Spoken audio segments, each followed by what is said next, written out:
Hello, you guys. I'm Jim Stark. I'm Terry Babicz. And welcome to Desert Detonation. With us tonight, our special guest is the one and only Mr. Tony Noyes. Tony, how you doing, dude? I'm good. How are you guys? All right, great good. to see you again, my man. Thanks always for great having to see me. you. I appreciate it. Awesome, You always have something cool coming up when I talk to you. Always something new, always something awesome. You've been singing and playing and writing music and doing films forever. I don't even know where to start with you today. We've had a couple awesome interviews, and we spill the beans every time, but you always have more beans this bill. So Yeah. let's start here. You have a new album coming up, and you've been teasing the heck out of me with this thing with little pieces here and there. Everybody else, too. We're going to like show up at your house with torches to With hear the this pitchforks and all that shit. But I know you're getting Let's close. hear the songs. Yeah. Let's hear the songs.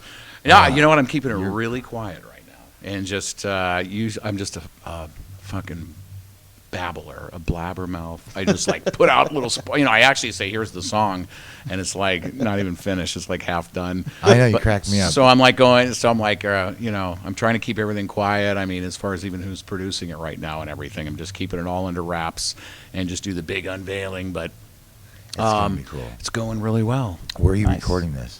I can't tell you that. Okay, cool. No, it's in a guy's Yeah. studio that he's an awesome producer, and he's done, I kind of, We all have our secrets. I totally well, I respect just that. want It's to break it cool. open at the right time, you know what I mean? So I'm Well, you just do that keeping a all- lot with all your projects. You always save it up till the very end, and then Yeah. bam. And dude, then I'm horrible at that because it's Christmas time. I'm like, fucking open this, open. You got to see what I got you, man. You know. Yeah. Awesome. You know, so I can't wait. So I really, this is so hard, but I think I learned the patience with the films. Because I started making films, music, you can just, here's a song, check Right. it out. And film is like, you can't release the film, especially if you're doing film festivals and things like that. So my first film is like tied up 3 years in the film festival. Three Wow. fucking years. And I'm Wow. like, but Yeah. you can't That was release Claus. it. Yeah, Claus. That was Claus. Oh, so before we go off on one of our classic tangents, you and I here, I want to fill get me everybody in started. that we were allowed to see that actually for the first time. I've already seen it. Ha ha. But thank you so much, man. It was an honor to go there. I appreciate you. But it's going to be on the 19th, correct, of October? Yes. And that's going to be at Sun Studios at FearCon. You're going to have both of them playing at the Film Fest there. Yeah, it's going to be back to back. And we can finally all see this thing again. I can't wait to see it, man. I can't Nice. wait. Both of them are great. Claus came out first, and you surprised us at the festival with that. And then we got to see the... Or at the private screening. I had a I'm sorry, private at the festival. screening, Yeah, the which- private screening. I'm yeah, sorry. Thank you for coming. And I just threw and both of them then in you got there. the Undead in the West. Totally great. Just both of them were really cool, and the twists were cool. So I'm not saying anything on that one, but they were come and see it. That's what I'm talking And about. are You you can't gonna do- tell I anybody know. about any Are of you it. gonna It's do, like, are you gonna surprise see the us with movie. blooper reels? do what? Do I get to see the blooper reels? It's not attached to the film on this But one. when On you release Claus, it- Claus, they had them. Yeah, I'm probably Okay, gonna do you it. have There's a lot of funny Those- shit in those there. were great. There was Oh my god. there was one we were. It's we're out another there. film. It's a comedy in its own. Those We're that's shooting great. blanks and all that out there on the set. We're playing cowboys and jumping through the hay and doing all this shit, and we're filming. And there's this one part where somebody gets the drop on me. Okay. Puts a gun to my head, and I'm pointing the gun at somebody. I can't remember where I have it, but I have to turn over my gun, so I kind of do a flip, Yeah. and I turn it over and give it to him. Well, the fucker was loaded, and I had the thing cocked and Oh, everything. no. And so I flip it, and I shoot it at my feet. I about shit myself right there, but the camera's right in my face, and I'm like, fire in the hole, guys, and I mean, because you're supposed to yell fire in the hole, but it was kind of an after fire in the fucking hole. I would have shot my foot off if it was a real deal. But so there's really ones there. Yeah, I did use the footage and cut it right at that. But it was But I am going to put that in a blooper reel at some point. Now you act in these as well, which is totally cool, and then you also do the music for these. Yes. And fun part was I got to use one of your songs. Well, the intro for Undead in the West is one of my introductions for a show not too long ago, and I got to walk out on stage and put that music on. So that was pretty cool. Yeah, remember I asked you. Was that Raise the Dead? Yeah, I was going to take it anyway. Yeah, I was going to take it anyway, even if you said no. So it was just so cool. Like I'm going to come after you or something. I'm going to sue you for double what you make. It'll be like a senior prom. Well, they didn't say no. That's right. Yeah, exactly. Yeah, so it was okay. What else you got coming up? I know the album's coming up, and I know we're gonna have to beat more information out of you on that. Can we tell everybody how many songs are on it? Yeah, there's 9 songs on it. All right, cool. So it's just rock. I mean, there's some rock, and it goes all the way from heavy stuff. I'm a fan of Metallica and Slayer, all the way to acoustic stuff. So it's everything in between. So you got some rock, some punk, some... Tease us with some titles. A couple of them. God. I think there's Good versus Evil. There's Another Side of Me. All Fucked Up is another song. Some of the working titles are even funner. There's Ship Me Some Sugar. And I mean, the producers, there was one that was called Among the Clouds, and then I took it and we revamped it, and he calls it Brown Cloud. So now it's become Brown Cloud until I end up writing some lyrics for it and making it something else. But yeah, that's cool. Fast One is another song on there, so it's got some really cool grooves on it.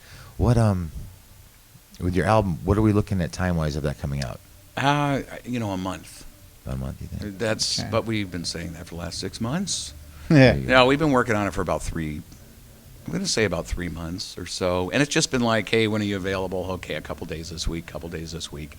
So I'm thinking in a month there's going to be a lot of guest players on this thing doing the leads. Because, I play guitar, I did all the rhythm tracks, I did a lot of little added extras, but when it comes to the shredding part, I'm just not the best at it.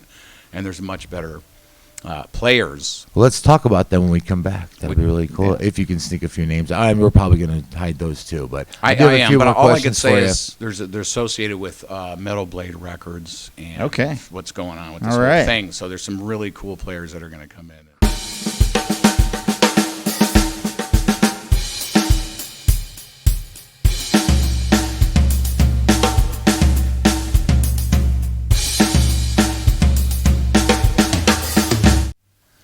So we're back. You've got a bunch of, I know you've got a great bunch of musicians on this project. It's really cool. Any new do's and don'ts that you've learned on this project? No.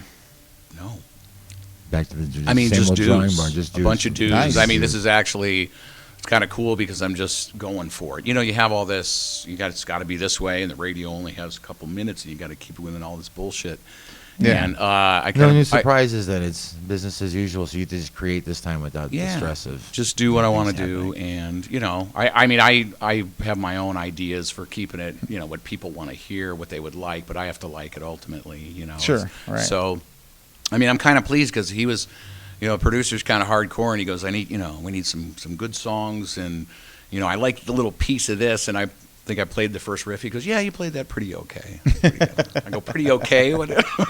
Thanks. But, we kind of brought it together, and I went home, and, I was all over with the click, and I know I'm a better fucking player than that. So I got home and just really nailed it, and then started writing more songs. And every time I brought one in, he was like, hold on, let me play that again. I got to figure out what you're doing there, because like I told you, it was. He said, let's try doing this, that, and that, and it kind of clicked all musically for me. Like, oh my God, wait, I could take this note and put this over here, and I started doing, I piecing all this weird shit together. I started listening to Queen, Elton John, and all the way these notes are put together and the way they sing it, and how it layers. The lyrics and the weird notes. songs on top of what you were doing. Yeah, the way you start relayering everything, you start coming up with all kinds of and ideas. Being the arrangement's weird, and you jump from this note to this weird sharp note. He's like, how did you get to that? Hold on, because it's not supposed to. You're not supposed to be able to sound good when you do that. So that was the challenge for me. Was let's take some notes that are like.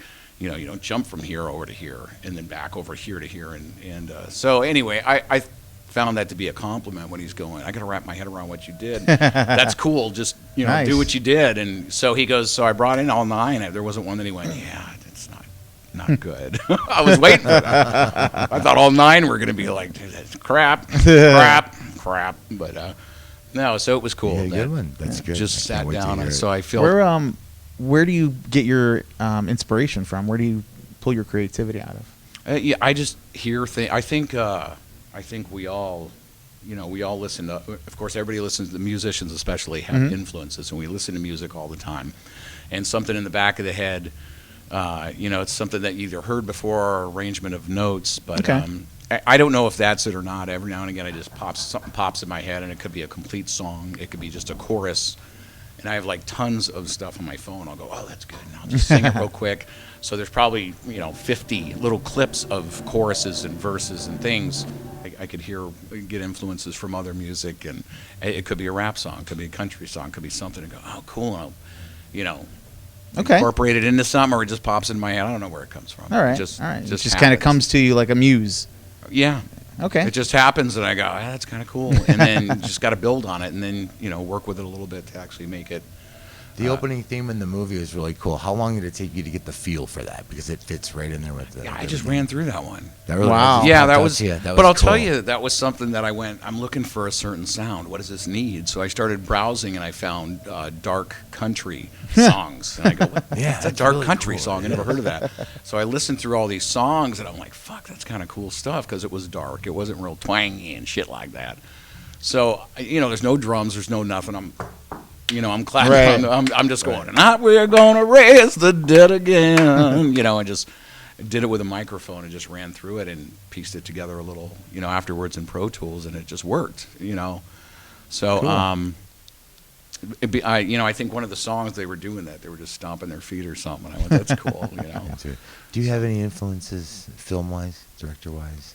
God, there's lots of them. I mean, so many of them. Musical influences are. It's the same as musical. Yeah. I don't think I can narrow it down and go, here's like one of my favorite or 10 of my favorites. There's so many of them, and the film's the same. Yeah. There's like so many of them that I couldn't even go through all of them. That's good. You had a great crew out there with you too. You had a really good cast, and they put up with some serious weather out there. You Yeah. guys were in the heat. What was that like? I mean, if I asked you do's or don'ts on that, I know you Yeah. said bring umbrellas and an ice chest and that you can walk into. Yeah, no, well that one, yeah, that was well. How'd you guys summer get through that times. out there? How did you keep everybody like balanced without going crazy or passing out? I have or no just idea. keeping Everybody's just keeping 'em up? awesome. I mean, there was people that were there for extras, and then we didn't.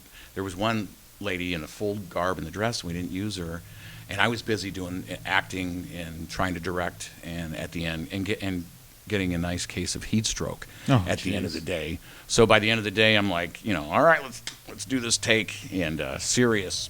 Wow. The head was throbbing after everybody left. I sat in my truck for about an hour, and it sucked. But she came out, and we passed up on her. I didn't even notice that she wasn't used because I was going to use her in a certain scene. Huh. But there were so many people trying to get this Western thing going. Sure. And she handled it okay. She handled it great. She was disappointed. She goes, I wish I could have done it. But I find actors they're incredible people. They actually come out because they really have a passion for it. And they don't bitch. Most of them, I'm sure they're out there. I haven't run into them, though. It's just been cool. like they've come out and just said, what do you want me to do? What do we need to get done? And they're just happy to be a part of it. Yeah, it's professionals. Yeah, it's incredible. And, yeah, they show up and they do their thing. And Nice. I'm sure I hear stories that they're complainers. I don't like this line or whatever they do. But I haven't run into that. It's been really just a great experience. And Good Stew is the crew. Joey Plekas, who is the DP out there as well, it does a great job. And, they all just bring their A game every time. Nice. Capture what we need to. And I'm real proud of it. I really don't have any plans. I have a bunch of films that I want to make. I have another album that I want to make. This is more of a rock type thing, but I love acoustic, Okay. kind of mellow, not even mellow, just acoustic. Eric Clapton unplugged, Days of the New type Okay. stuff. Yeah. That I want to record, and I'm just going to do that at my place.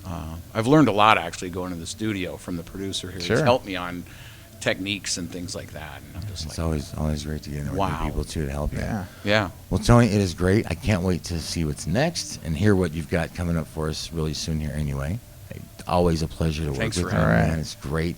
You guys, I'm Jim Stark, I'm Terry Babicz. and we've been here with Tony Noyes tonight, and you've been watching Desert Detonation. Hi guys, it's me, Jim Stark, and I'd like to invite you to Band Oasis Rehearsal Studios, 1322 West University Drive, Mesa, Arizona, right on the corner of Alma School and University, right next to Club Red. Practice with the pros. Come on down today, tell them Jim Stark sent you, and get a great special deal. You guys, this place is awesome! Gang, we've got 5 hourly rate studios plus a bunch of monthly rate studios. All kinds of prices to fit any size band. And check this out, totally affordable rates. And believe me, from one starving artist to another, you know how important that is. Just call 480-966-8742 or just remember 480-96-MUSIC.